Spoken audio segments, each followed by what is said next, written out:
মাধ্যমিক পরীক্ষার প্রথম দিনই পরীক্ষা দেওয়া হলো না এক পরীক্ষার্থীর। ঘটনাটি ঘটেছে আলিপুরদুয়ার জেলার দলসিংপাড়া এলাকায়। পরীক্ষার্থী মনীষা কামি পরীক্ষা কেন্দ্রের বাইরে চোখের জলে ভেঙে পড়েন। জানা গিয়েছে দলসিংপাড়া এলাকার বাসিন্দা মনীষা কামির এবছর মাধ্যমিক পরীক্ষার কেন্দ্রে পড়েছিল হাসিমারা হিন্দি হাই স্কুলে। পরীক্ষার দিন সকালে তিনি রেজিস্ট্রেশন কার্ড নিয়ে পরীক্ষা কেন্দ্রে পৌঁছান, কিন্তু তার কাছে অ্যাডমিট কার্ড না থাকায় তাকে পরীক্ষা কেন্দ্রে প্রবেশ করতে দেওয়া হয়নি।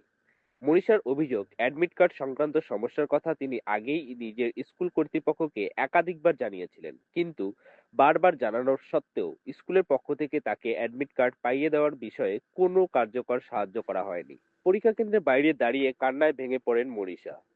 তার দাবি, প্রস্তুতি থাকা সত্ত্বেও শুধুমাত্র প্রশাসনিক গাফিলতির কারণে তিনি পরীক্ষা দিতে পারলেন না।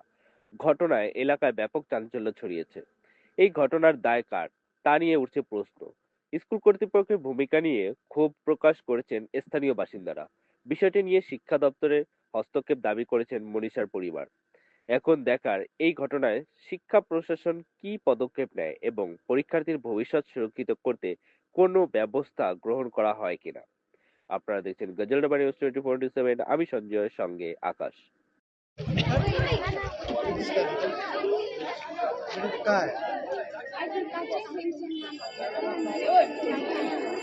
नहीं आया